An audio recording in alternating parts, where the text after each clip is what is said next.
All right, ladies and gentlemen, welcome to the Russell Hobbs Show today. We are going to have a great time. We have a little different twist on the show today. Michael Cain was a guest we had previously, awesome man, and he had the idea, hey, who's interviewing you? I want to interview you sometime. So I said, that'd be a great idea. So I pondered it a little while, and I thought, what a great opportunity. So Michael Cain is with us today, and he's going to interview me, your guy, Russell Hobbs. And so, Michael, thank you for coming. My pleasure. Thanks for having me, Russell. So now I'm at your mercy. Because that could be, who knows where that could go. I mean, just having been a part of your world and known about you, and actually, I think first time I interviewed for the Stark project that we were working on, and I realized I didn't know enough about your history, and that as much as I had tuned into you and understood the importance of what you had done in Deep Ellum and how that had grown, I didn't really understand how you got there, and wanted to make sure I understood. I think a lot of people would, like, what's important to you.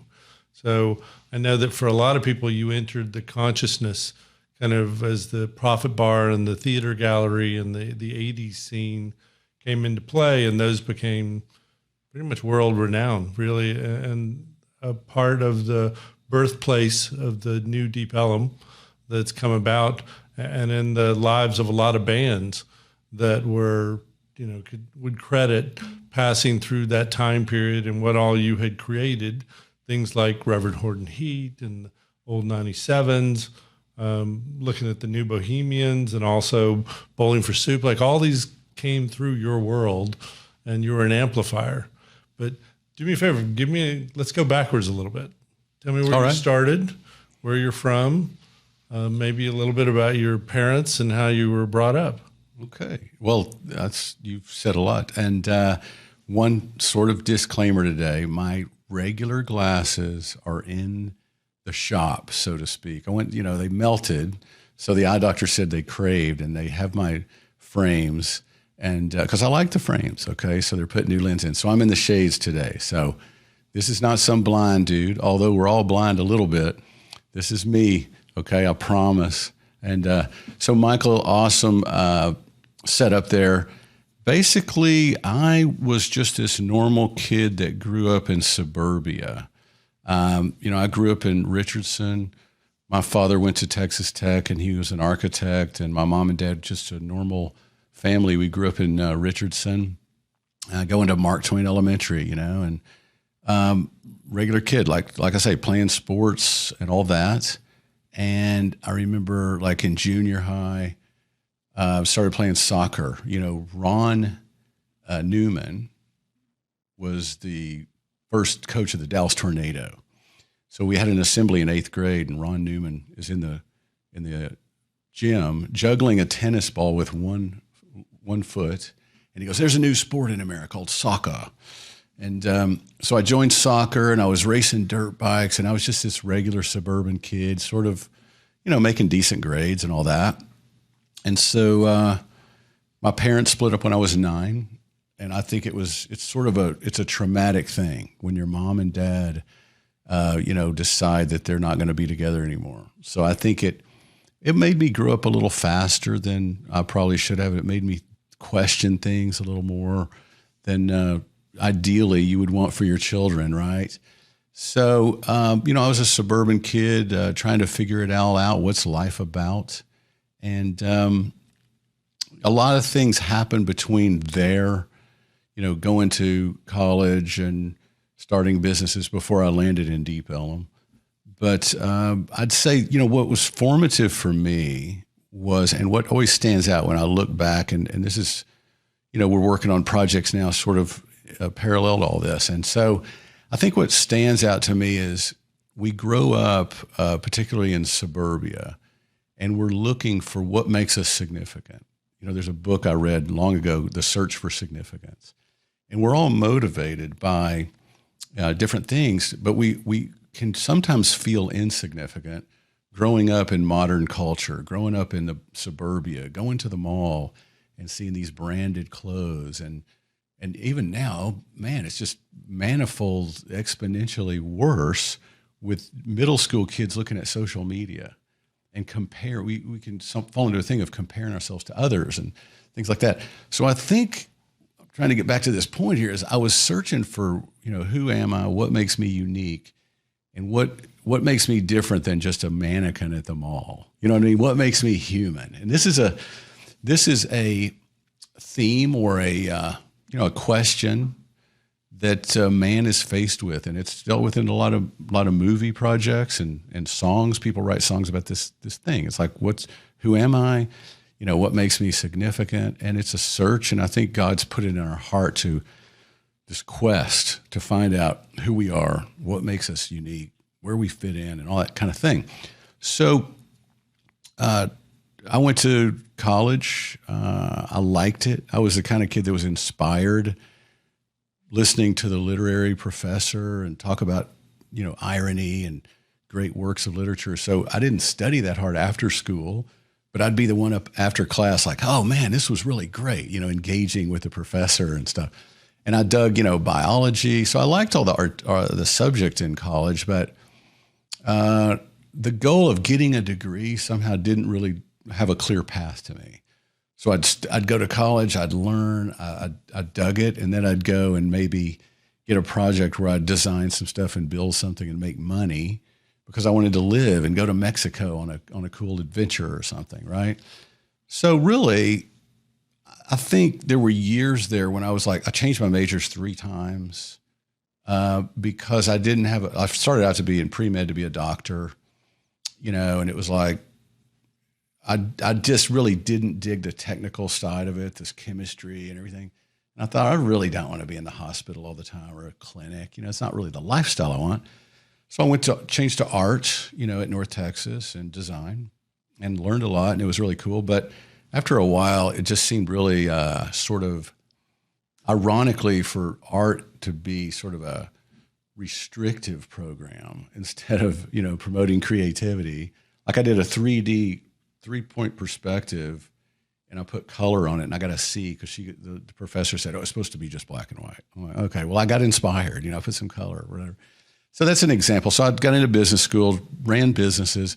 Finally, well, when you say ran businesses, what was your first business? Yeah, well, I'd say basically I started. I met people, and I started drawing because I was in art school. My father was an architect. I learned a lot from my dad. He was an architect. He was the first person in his whole side of the family to get a college degree. He actually worked his way through college. He got his first semester money at Ashburn's Ice Cream on Knox, and paid for his own way through Texas Tech. So I learned a lot from him philosophically and architectural type stuff. So I was in design school, and I'd meet people and design their, remodel, or I did this pyramid on this guy's back over his pool, this huge pyramid. He ran Dale Carnegie in Dallas, really cool guy. So I did just various projects like that. So I'd go, to college and be inspired in class, make decent grades, go out, make money on businesses. But ultimately, it all came down to sort of not really being fulfilled in any of that stuff. And always this thing of like, okay, I'm in traffic. There's bills hitting the mailbox. There's these shiny buildings I'm supposed to attain to, like getting this job to make a lot of money and wear these clothes and have a car and be in this shiny building. But I sort of saw through all that eventually. And I was like, even if I get that, it's not really going to, it just doesn't feel like me. So I remember the epitome of that moment of one step in that realization. I was working in an oil company on 635 and 75. It's still there, not to mention names. So somehow, because the pressure of rent, the pressure of you got to have money in life. I'm an idealistic person. So you're always under this pressure. So I was like, okay, so I'm working at this oil company, and I'm on the phone calling, and I end up one day on the phone with this old lady, and my job is to talk her into giving us money to go do wildcat drilling for oil. And I was like, and these guys I worked with there, like you'd have these meetings, and they're all like shinied up. I'm not going to say douchey guys, but something like that. Mm. And you're like, I'm really trying to scam some old lady to give us money so we can go party at Papagayo or something. You know, it just doesn't make sense, right? So there's a plug for Papagayo for those of you that know that kind of thing. So I just tore off my tie and left that place, right?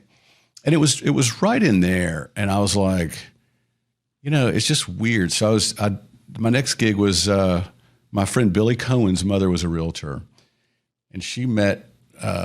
Her client was building a boutique at Lovers and Inwood called Elaine's, and Elaine became a great friend. So Billy's mom introduced us, and I drew all the pretty pictures. You're going to love part of this story. I drew all, you know, with my talent from, you know, my dad's architectural and design school at North Texas. And so I drew these pretty pictures of Elaine's boutique at Lovers and Inwood. And I got the gig to, you know, design and build the place. So Elaine, we hit it off. And I remember, so Billy, my friend, he's like, hey, there's this new club open downtown in the West End. So it was like, you know, early 84. And I was like, no, I got to stay here and work on Elaine's drawings, you know. So Billy left. I didn't see him for 3 days. He went to the opening of the Start Club, right? Wow. In Dallas West End in 1984. And he came back, and there's tons of stories, you know, involved in that. But basically, so I built Elaine's, and it was a beautiful job. Her and I went to New York checking out design ideas for the clothing, the fixtures, the store. And it was a good experience, you know, building that place. And it was super cool. So that was during a time, though, that I was like, I just don't want to live a normal life. I don't want to be on a street in suburbia. I don't want an apartment, you know, where you pay some money, you get your little box. And I'm not saying that that's a terrible thing or a bad life, because I've done it since, you know. But at that point, I just was being drawn to something different. So my friend and I, you know, Tracy, we're looking in the newspaper where you touch it you get the black stuff on your hands, and it's made out of paper. And we're cruising down in this ghost town looking for this warehouse and this for rent, and it's on Commerce Street. And it's like, you know, $900 for 6,000 square feet. So we go into this building, and it's a coffee distributor. There was like 10 Toyota little trucks in there full of coffee running out in and out the back door. The floor was covered in coffee grinds, and the tin ceilings, and it was huge, and the light coming in, and the front facade looked a little like the Alamo, and it was the most beautiful thing. I was like, I can get this for like $900. Why would I go rent a sheetrock box in North Dallas for $700 or $1,200, you know? So I was so excited. I was like, we're on the front side. I was looking at the facade, and I backed up. I was like, we'll take it. And there was this noise and this wind coming down the street, like behind me, and it kind of pushed me back up. And I looked around, and it was a bus going like 50 miles an hour on Commerce Street, right at the curb. Wow. So if I would have just backed up like an idiot, I would have died. But somehow, by the grace of God, the wind off the front of this bus like pushed me back on the sidewalk, and we're like, okay. So I'm moving there with my, you know, collection of old vintage cars, and, you know, I'm painting, and I'm like, screw it. I just don't want a job anymore. I'm going to open an art gallery and live here and, you know, have bands play and just have a great time.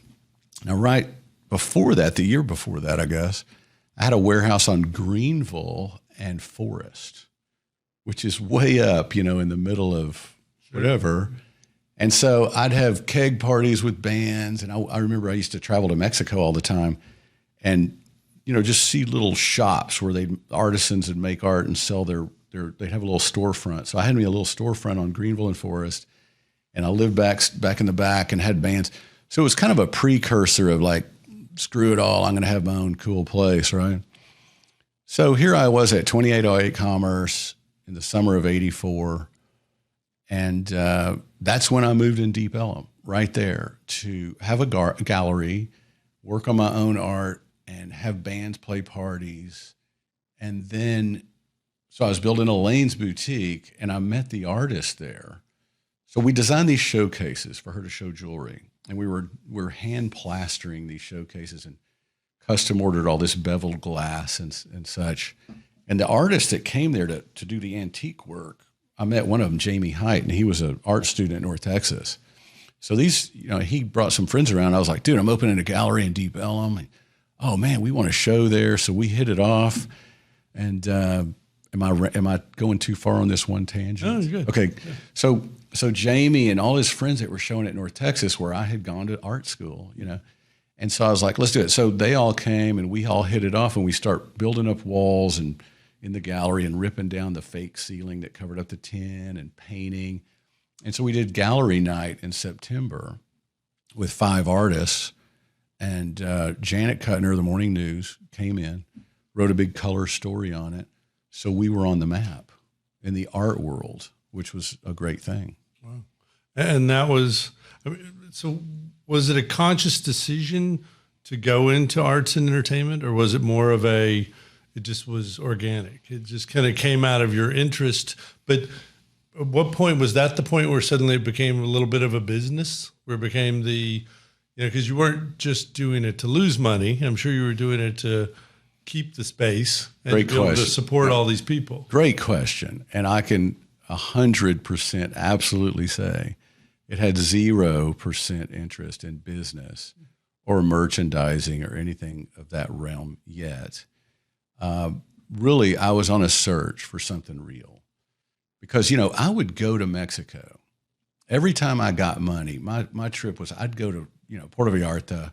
I remember I ran into Shannon Wynn in Puerto Vallarta one time. I didn't really know him yet, but he was had all the cool clubs, right? So I'd always go to Mexico and get away from it all, and I'd see cool art there, and I'd see really poor people like barefoot eating an orange in the street laughing, and rich tourists walking the shop right off the beach in Acapulco with their shopping bags and their frowns and their, facial surgery. And I started seeing the contrast. I remember, and, you see it anywhere.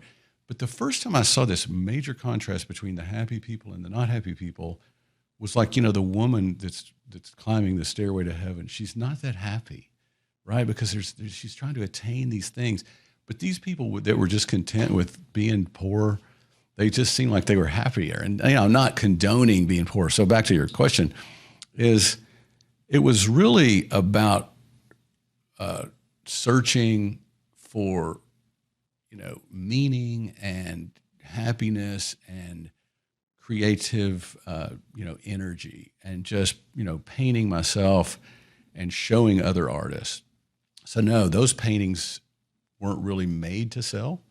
Our first show, the paintings were super avant-garde and heavily laden with political messages and such. So it wasn't really the type of stuff you would want to hang necessarily in a living room. So, and the bands were really not in it for money. The first band we ever had, Zeitgeist from Austin, they were sort of a legit band, but a lot of the local bands that we started having all the time. And I mean, really, I know none of the bands were motivated for money. It was like, man, I got this song on my heart. I have to play it. I used to always call them convicted artists because if you got to do something, you got to do it, right? So I got to make this painting. I know it's crazy. It looks weird, but it's just in me. I got to get it out. And this song's on me. I got to do it, right? And most of the theater we did the first year, in '84, we had a play or two. And it was serious,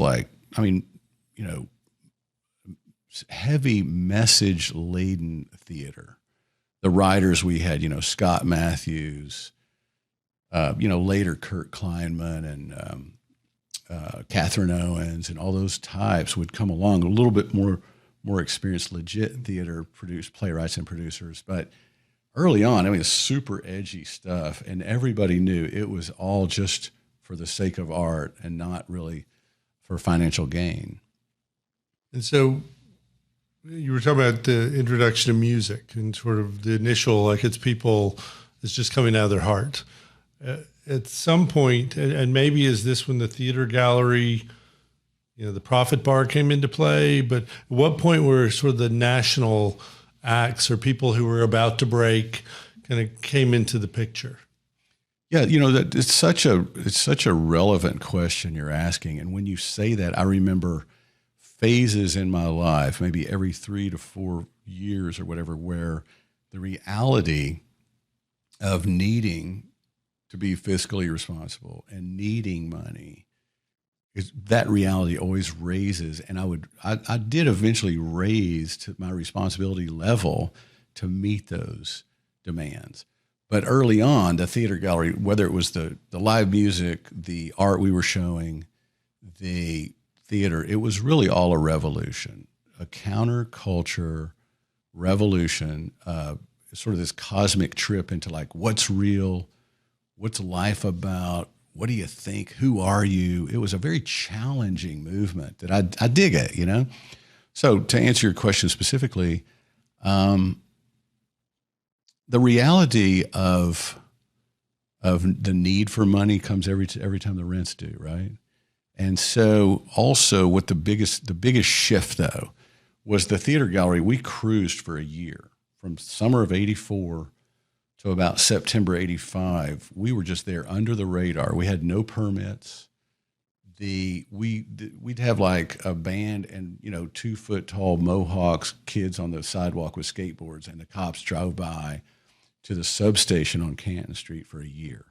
So we were completely off the radar, didn't deal with authorities. We just paid cash for the rent and lived our trip. It was like Woodstock every week. And, but we weren't as old as the Woodstock people, and cooler. And we were talking about 84, 85 here. So anyway, it was kind of a new 60s movement in the 80s, though, really, wasn't it, culturally? So basically what happened was the first night I was ever gone from the theater gallery, my girlfriend talked me into going to see a play in Fort Worth. And, you would go to the theater gallery at that point, and there'd be an art opening with, really cool, fresh oil paint and free wine, and everybody's schmoozing and talking about the art, and, just beautiful. Art openings are one of the greatest things in life, aren't they, really? It's like, art openings, weddings, it's just one of those things. It just feels so great. You're celebrating someone's work. They're turning their inside out for everybody, and you're there, and there's free wine, and it's an amazing thing. So we'd have an opening, and then you go through these double doors, and you'd pay $5 to see bands and drink free beer and wine, because we didn't care. We just wanted everybody to have fun, right? So after a year of that, one night, first night I was ever gone, the police or the TABC, I'm not even sure who jumped in there, but they said, no, you can't do this. This is bootlegging. So they took Jeff and Tracy to jail. So I come back at like 1:30 or 1, and it's like ghost town, no lights on, nobody's there.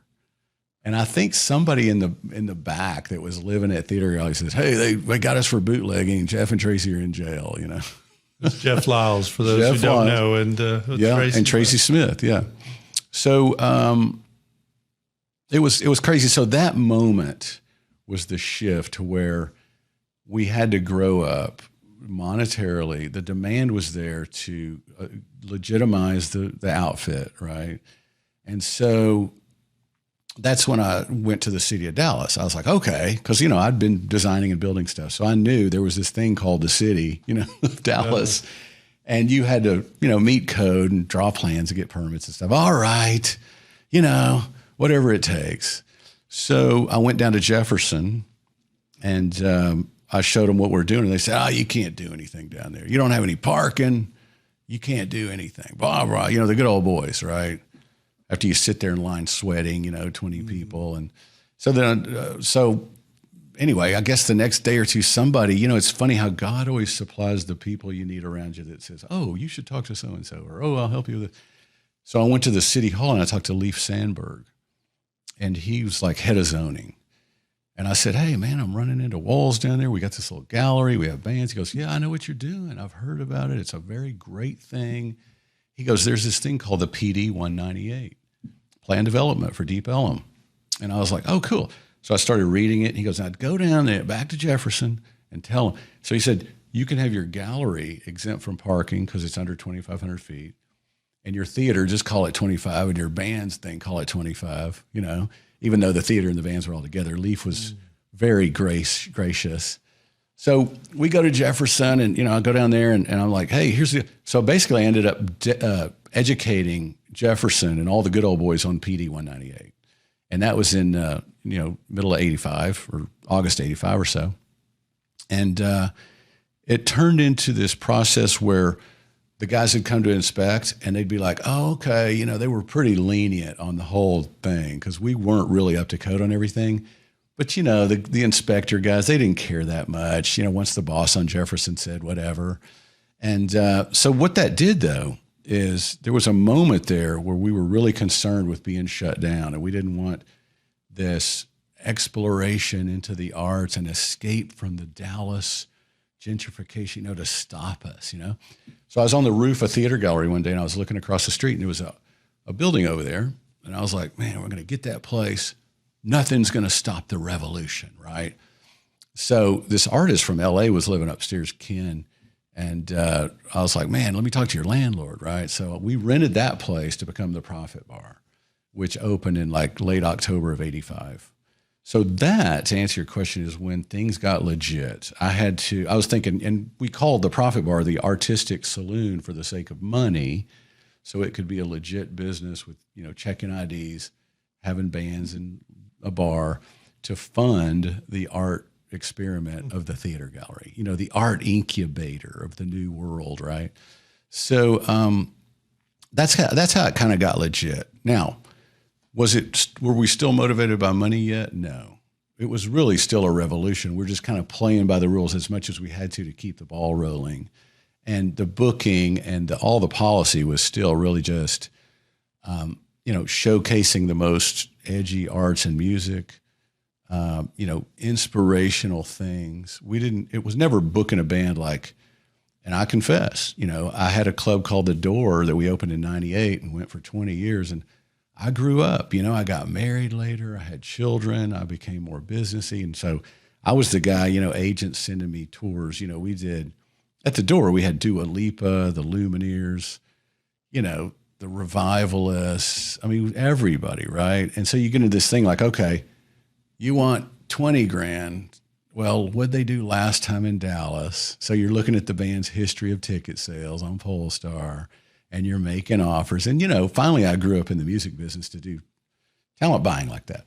But back in the 80s, it was like we didn't think of that. None of us did. It was really Deep Ellum at that time, and you know, it was like this secret ghost town that you went on the weekends to be around like-minded people that knew there was something more than North Park Mall. You know, even though I love North Park, still go there. And it was sort of the opposite of the materialistic Dallas that was going on at that point, the decadent. Although I would say that Deep Ellum somehow complemented the Start Club that was opening, the club that you had talked about, where maybe the overriding factor was just personality and having a voice. And whether it was super dressed up, like more of the Start Club sort of scenario, or more of the Deep Ellum, where they were dressed up, but they were, whether it was the punk rock movement or, you know, artists, that's what it felt like. It felt like there were a lot of artists walking around, and you were like, how do they earn a living? What in the world do they do that they can be that?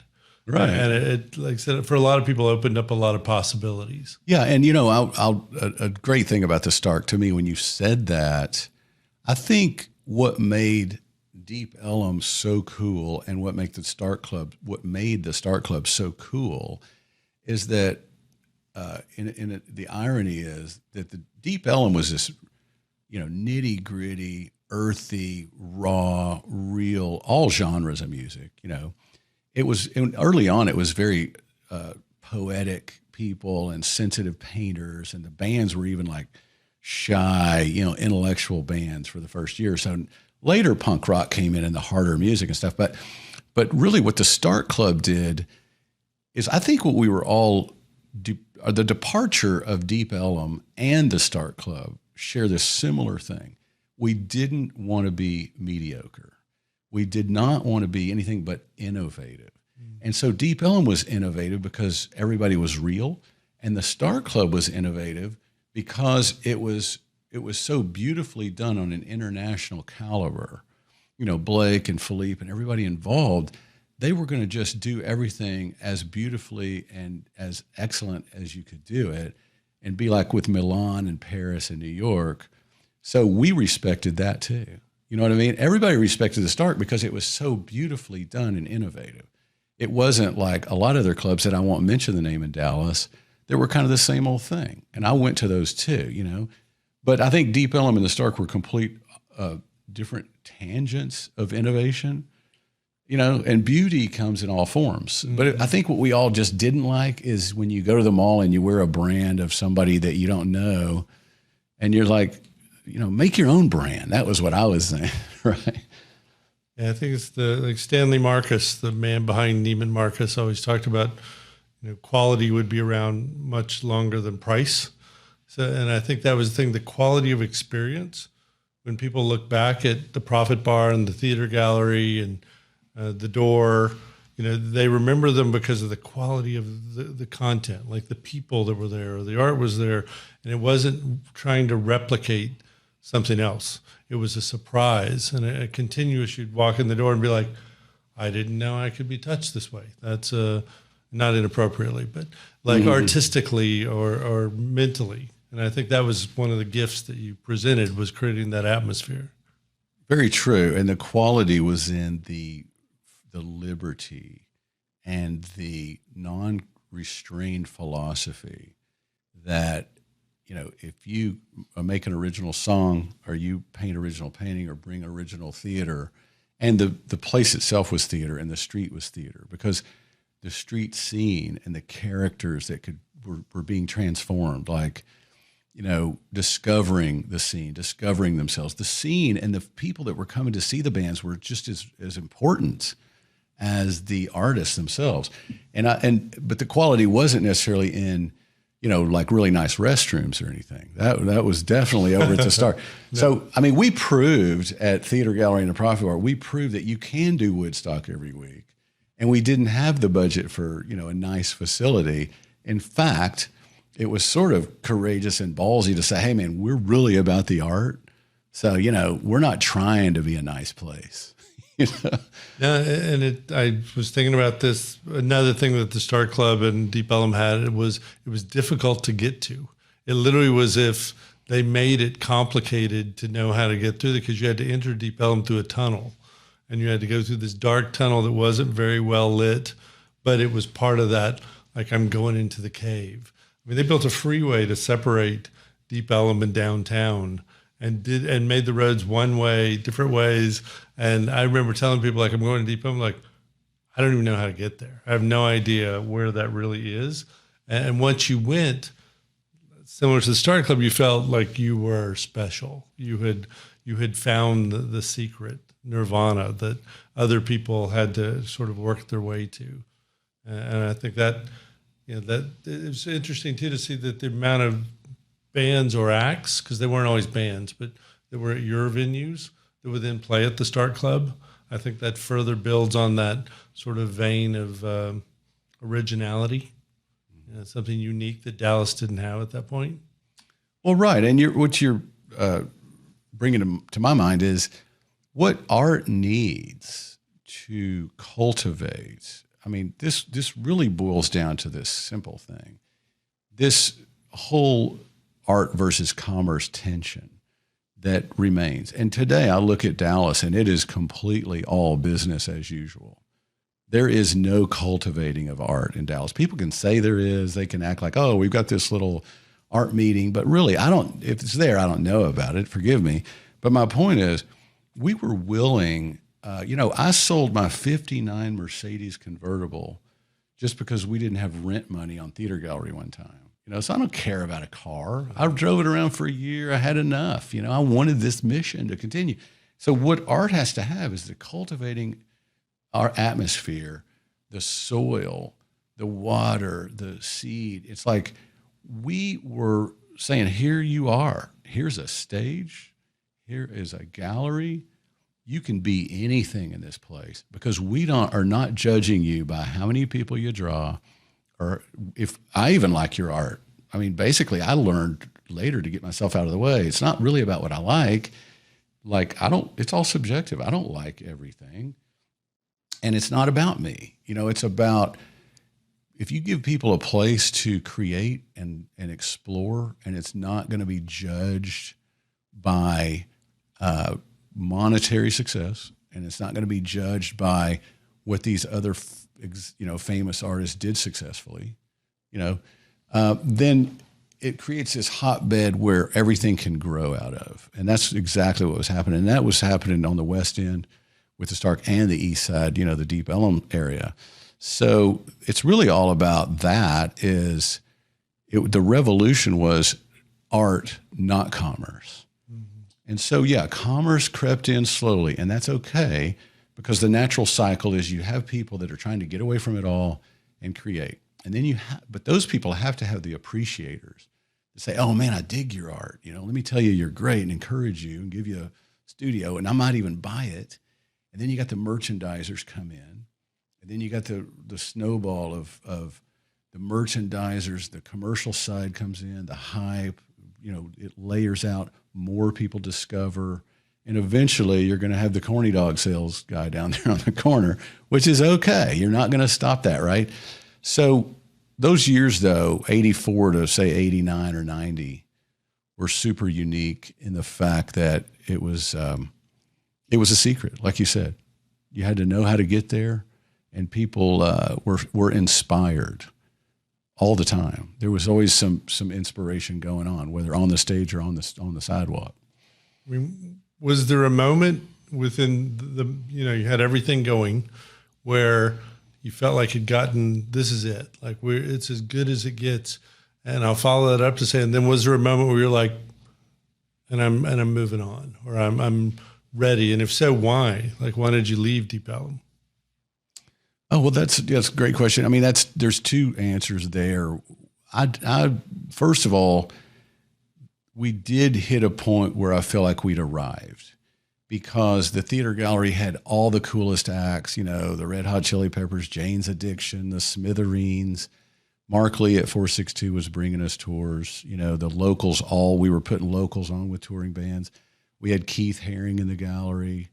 Ron English, Bill Havron have become all really international successful artists.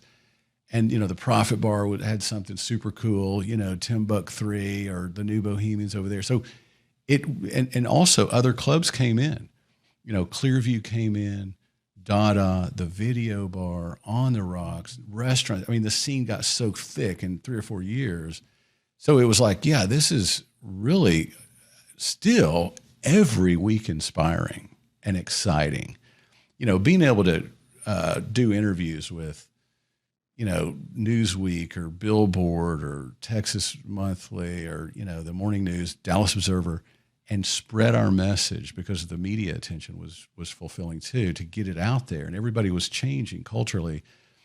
But then the disillusionment did come, because what I found was, and it's funny because we keep going back to this tension with art and commerce, I really did find that the commerce is always necessary, because the artist, they start off just like me, idealistic, and it's all about the message.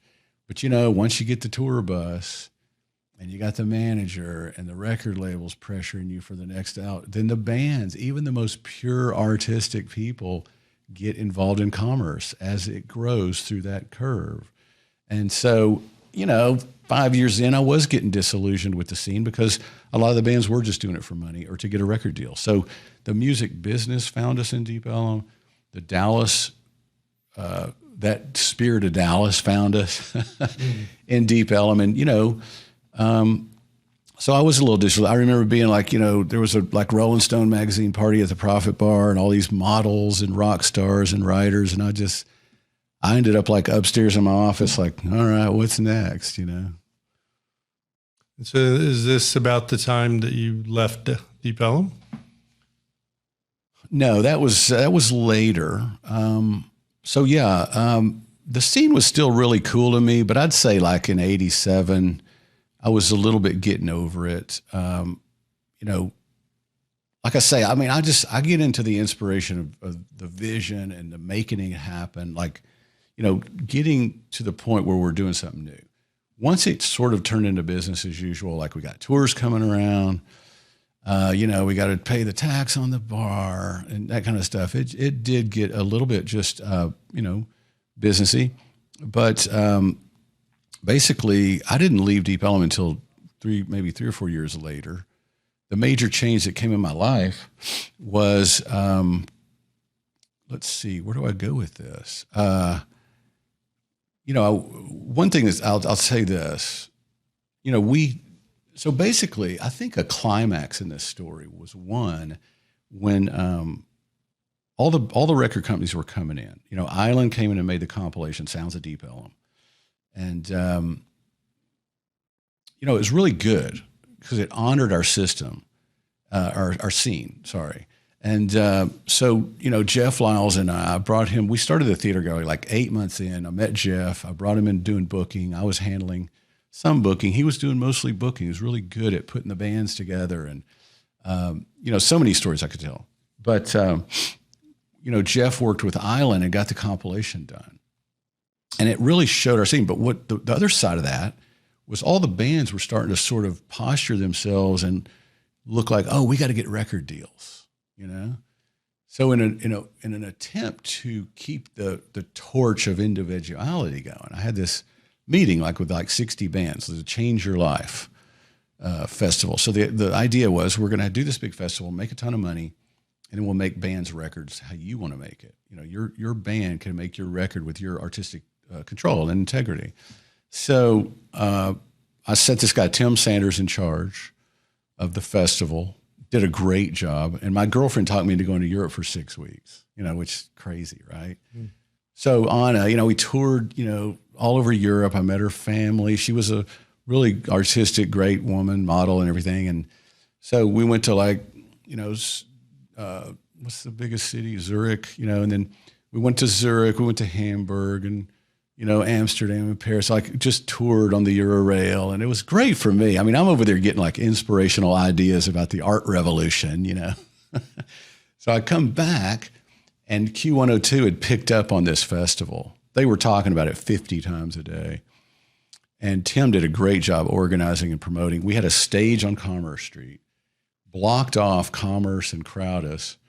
And there was 20,000 people there for the weekend of Change Your Life Festival. The New Bohemians, Reverend Horton Heat, the Loco Gringos set up a bar on the front sidewalk of the Prophet Bar and sold beer all weekend with no license. So the Prophet Bar didn't even make any beer sales, basically, or liquor sales. And who cared? I wasn't even thinking about it, right? So every band played. It was a killer thing. It was so much fun. And then... so we have a meeting a few weeks later, okay, what are we going to do with the money, right? So all the bands are like, okay, well, I'm saying, okay, well, let's pool it in. We made somehow we only made about $15,000 after all the expenses or whatever. So we have 60 bands and some of the bands are going, well, just give us our part of the money. And I said, really, United, we have a chance to do something great, right? So I was like, 15 or 14.5 divided by 60 is $180 each. Why don't we stick together and do something? So, and so my manager, Berto, at the time interrupts me. He goes, hey, we're 2 months behind on rent and our liquor license is expired. We need money to keep this place going. And I was like, well, what do you think, bands? And so Tim cut a deal right there at this meeting, I guess. And it was we'll give Change Your Life bands a night a week to do a show and keep all the money, and sew this thing in. So we'd use part of the money to pay for the Prophet Bar license and we'd give them a night a week. And so it was great. Everybody's doing great. The scene's still growing and the bands, I just was devoted to making the bands happen, really, and that's kind of what I like doing is facilitating people's dream through the arts. It's been a fun thing, right? So, ironically, though, I'm sort of getting disillusioned with it all. My girlfriend and I, we're touring Europe. We're going to all the Ramses exhibits, in every city. Everywhere we went, there's the Ramses exhibit, following us around. Later, it came to Dallas, So I saw it once or twice. I was reading the Book of the Dead. I was doing yoga. I was so spiritual. Her and I, we only ate live food for a year. And I was super healthy and fit, right? Because I'm reading the Book of the Dead, how the Egyptians would bury their heart in one pyramid and their brain in the other pyramid. So in the afterlife, they wouldn't have any confusion. I just love that, right? So I was into all that. And I come back though, and my janitor is like, Russell, your life's going to change. I said, really? I hope so. It's getting kind of boring. So my girlfriend's in Tokyo modeling, and I was, going out and hanging out with this girl and hanging out with those guys. And just, I don't know. For some reason, the scene wasn't doing it for me anymore. And so my janitor's like, you should come to church with me. I was like, church? That's a bunch of suits. Like, sit down, stand up, talk about money. I'm just not really into church. He goes, no, my church is different. So I was like, I don't know. I'll think about it. So I guess somehow in there I said yes. My janitor, his whole family would come and clean up the bars, the clubs, and I'd see him. And I didn't really know him that well, but my janitor, Maceo, he was always talking to me. And so one day, it was so ironic. He's like, okay, I'll pick you up Sunday. So the night before he picked me up, we had Gordon Gano of the Violent Femmes. Very popular, avant-garde, alternative, cool rock band. But he was doing a solo project, Gordon Gano. And I booked it through an agency from New York, sent it to us. I was like, okay. It's called Mercy Seat. So Gordon Gano is up on stage with his guitar, and he's got this beautiful black vocalist woman singing gospel music. So I'm standing at the Prophet Bar, like 50 people, watching Gordon Gano's Mercy Seat. Interesting, And the next day, my janitor knocks on the door at like 10 o'clock. I was living above the Prophet Bar because when we had a place on Swiss. My girlfriend and I lived on Swiss. And I didn't like it. I was over there by myself. She was in Tokyo for a month, and I didn't have the money really to pay rent on Swiss. Just didn't really like being over there. So I moved back above the Prophet Bar, which she was mad about. So anyway, so my janitor knocks on a Sunday morning. I go in the car. We go to this apartment way in South Dallas. And I'm like, what are we doing here? And he goes, oh, we're picking up somebody. I was like, no. I said, are we here to pick up somebody? He goes, oh, no, man, this is it. So we go in. They got all the furniture moved out, posters on the wall of like angels and demons and drugs. And there's like 15 people in there, mostly black African-American people. This one little white boy, a grandma, and I'm like trying to fit in. They're singing, and I'm holding this little song sheet of, paper, homemade song sheet. I'm the skinny guy with long hair trying to fit in. The whole message turned to me. They're like, you serving the devil down at your club with, divorce, DWI, drug addiction out in there. I was like, wow, I never thought of that. I mean, they slapped this white boy straight. You know what I mean? I got on my knees. I surrendered. I met God that day for real. I mean, the little storybook that everybody talks about, Jesus, the guy with the sandals, I didn't grow up going to church. I didn't really know, but it's like that day, I just knew it was true. And so I surrendered. They prayed for me. I asked them questions for 2 hours. They answered everything out of a big torn up Bible. So here I was. I went in that apartment as the world is my playground. I'll do whatever I want. I came out of that apartment as, man, this is a scary place. All the billboards were seduction, gambling, whiskey, topless joints. I'm like, dang, get me home, So I go back to the Prophet Bar, and there's my bartender, and I was like, dude, I don't want to sell liquor anymore. I met God today. I mean, Jesus is true. And I want to love everybody. So just get rid of all this stuff, So I get my juicer from upstairs, put it on the bar. We start having apple juice. And like, I went and talked to the band on stage, which was the Side Effects. And I was like, dude, what are your songs about? I mean, what are you doing to help people really know hope and love and stuff? And you're like, what are you talking about, man? We play here all the time. We don't, why are you asking me that? Turns out that was Ted Pierce, who 6 months later met God. Now he plays 200 gigs a year. He has a Messianic Jewish, awesome, impactful ministry. So I could go on forever about that, but basically what happened was I started the scene. I was running the scene. God interrupted my life, and it was a setup. Right. I was led down there. I kind of was the ringleader, and then, wow, I couldn't deny what I had known, what I found out. And so I was very surprised that everyone wasn't excited as me to know that, man, Jesus is really true. He created the universe. God came down here in a body, hugged the prostitutes, healed the lepers, told the religious leaders they're a bunch of snakes, died for our sin, rose from the dead, and it's really all that matters, you know. And so I tried to tell everybody, and some people liked it, some didn't. But so the Change Your Life people kind of got upset. You know, we had a meeting after that, and I remember, you know, I was like, well, this happened, man. I met God. I mean, it's really true. Jesus is true. So whatever you guys want to do. And I remember Peter of Three on a Hill, he stands up. So we're supposed to forgive you now. You know, I was like, I don't know, man. You could still use the club if you want to, but I don't really want to renew the liquor license. You know, actually we did renew the liquor license. I just tore it up because I saw what it did. And you'll love this. Like the day I poured out the liquor and was born again, I was upstairs with this new friend that just walked in, and we're up there talking about, you know, God and life and love. And my dad comes walking up the stairs, and he was VP at Dillard's. He was an architect, and he was living in Leroy. So he flew around with Bill Dillard, deciding where to put stores and have, you know, he's the store planner. So my dad comes up the stairs kind of teary-eyed. I hadn't seen him in 6 months.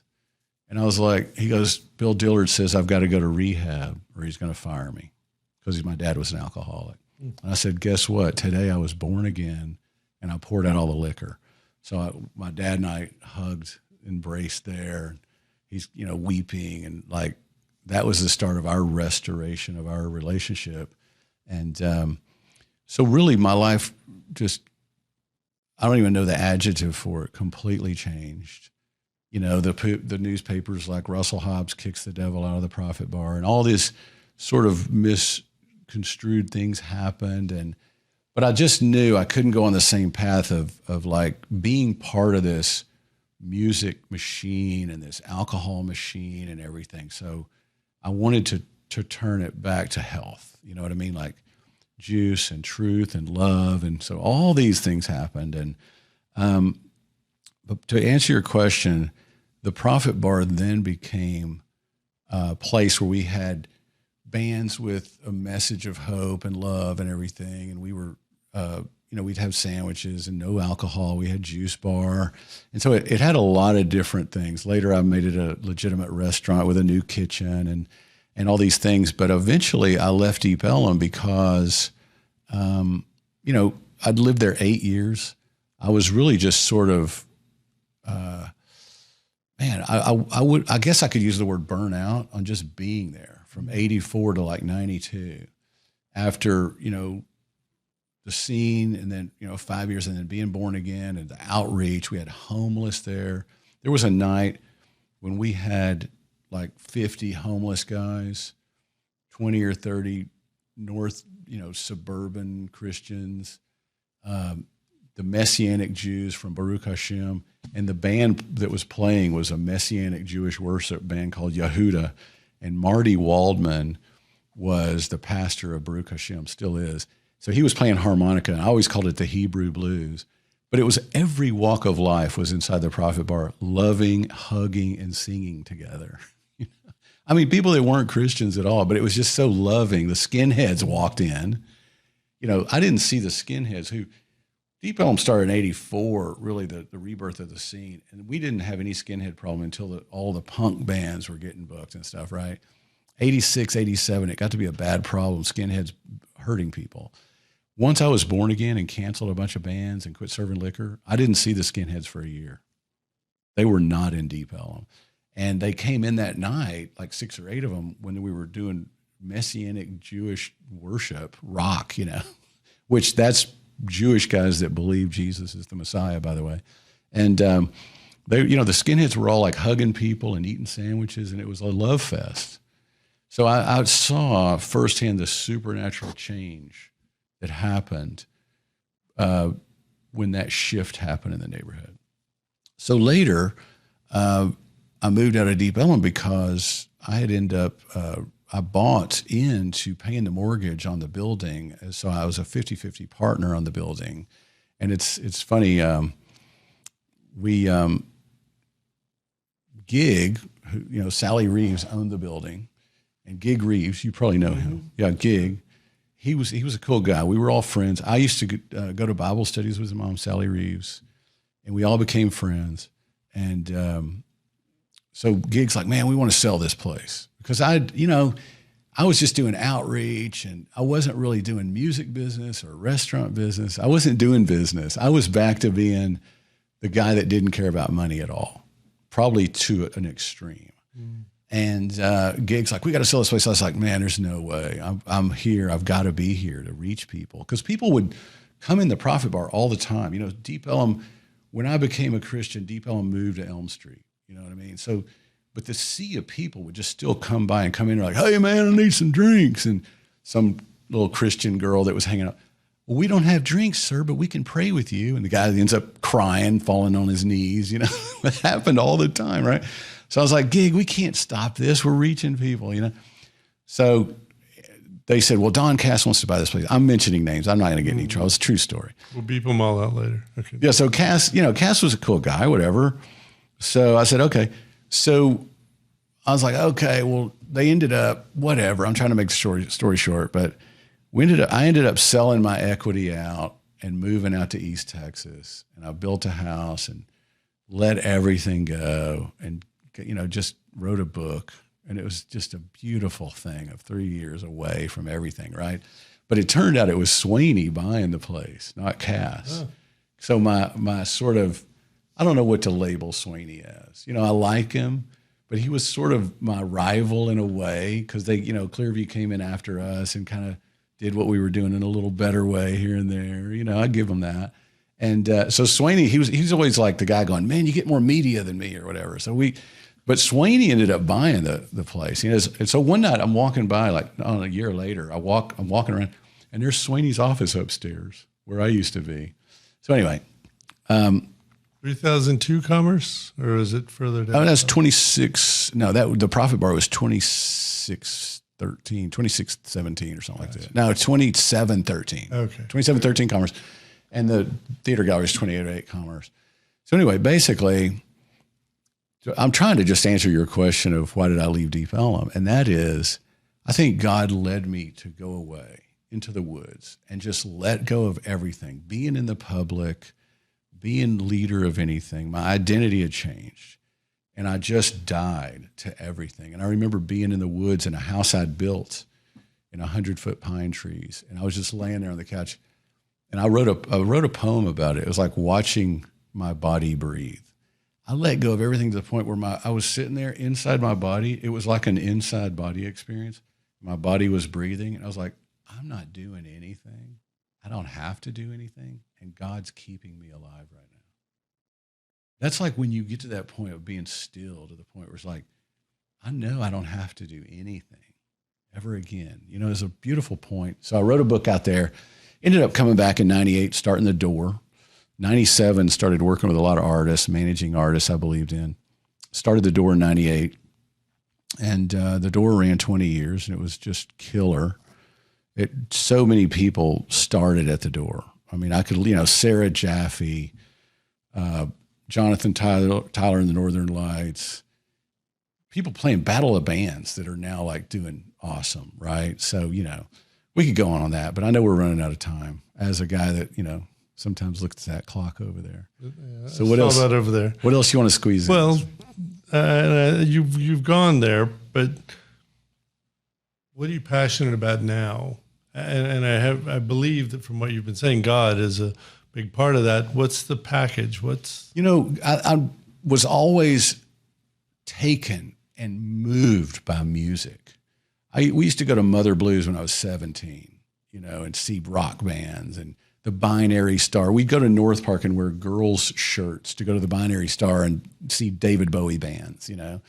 And so the music, and when I met painters at art school in North Texas State in Denton, and when I had a gallery and I'd meet all these artists that came in, you know, the arts is what I'm passionate about. And then I discovered who the artist is. I met the artist that created the universe and the beauty of the aurora borealis that I saw in Alaska firsthand. The beauty of every person has an extreme beauty about them, whether it's an Asian lady that's 70 or a white accountant guy out here, you know, his glass building on the tollway. Every person that God's made is a work of art. So I met the artist personally that's created this place. So what I'm passionate about is really showing people what he's really like, because the artist that's created this universe is way misrepresented by religion, religious representation, religious people, sometimes me. We've all misrepresented him sometimes. And so now I'm very passionate about making some movie content, some true stories. I know a lot of people that I've learned a lot about the movie industry. I'm really into it, and TV, and just using media to get the message out of who God really is. And when I say that, I'm not talking about faith-based movies. To me, like Sling Blade's a great example. To me, I see God's hand in that movie. Mm-hmm. It's beautifully artistically done. The whole movie it's an extreme example, but I see God in that movie, right? So that's what I'm passionate about is knowing the artist and representing him in a way that people could really know how cool he is.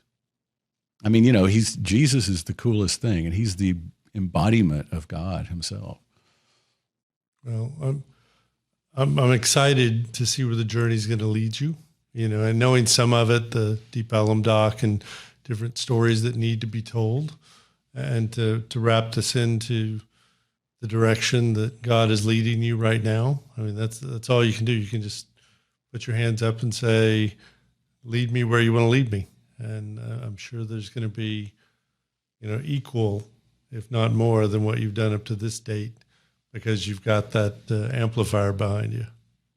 Well, thank you. Yeah. I mean, it's like we're all playing our part, and it's a beautiful experience that we're alive every day. It's such a gift. And I know so many great people, and it's just, I'm thankful to be inspired, because I've had seasons of my life where I wasn't that inspired.